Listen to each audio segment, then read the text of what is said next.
McCarthyism spread throughout America very quickly, and before anyone knew it, McCarthy gained more power than what was really needed in his position as a senator. In the video, McCarthy is asked what is the real meaning of McCarthyism. Now, how do you define McCarthyism, sir? Mr. Huey, I didn't coin the phrase. The Daily Worker originated the phrase. That was the first paper that used it. It's their phrase. We let them define it. Now, to them it means, of course, fighting communism. Or putting it the way one columnist did the other day, he said, apparently McCarthyism means calling a man a communist who is later proven to be one. Now, I'd like to just ask you this as one American.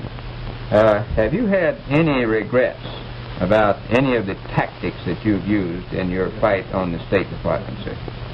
Have you done anything that you wouldn't do if you were doing it again? Mr. Huey, I think McCarthy and McCarthyism created widespread fear and had Americans fearful of each other.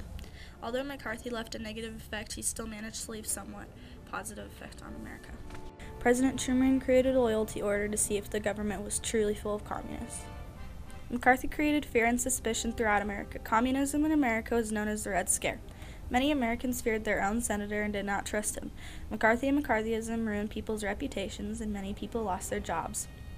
Americans were blacklisted, and after they were blacklisted, they lost their jobs. 10,000 people lost their jobs because of associating with communists and past or present to McCarthy's term as Senate.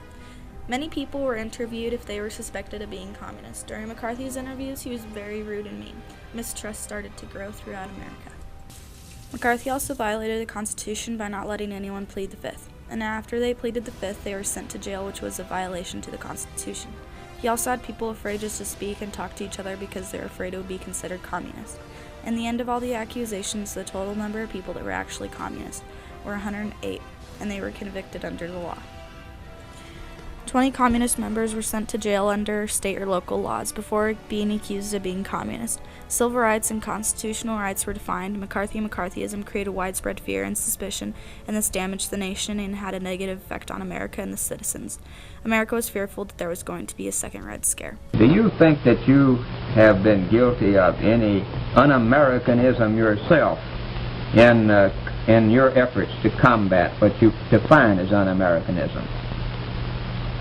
If fighting communists and getting a bit rough with them, Mr. Huey, is un-American, then I must plead guilty to being un-American.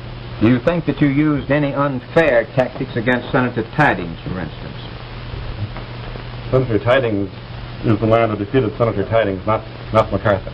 Senator, how about Senator Benton in Connecticut? Are you planning any action against Senator Benton, such as you took against Senator Tidings? I think it'll be unnecessary. Little Willie Benton. To conclude, McCarthy and McCarthyism created widespread fear and suspicion throughout America, and it was another historic event that arose during the Cold War. No one can terrorize a whole nation unless we are all his accomplices.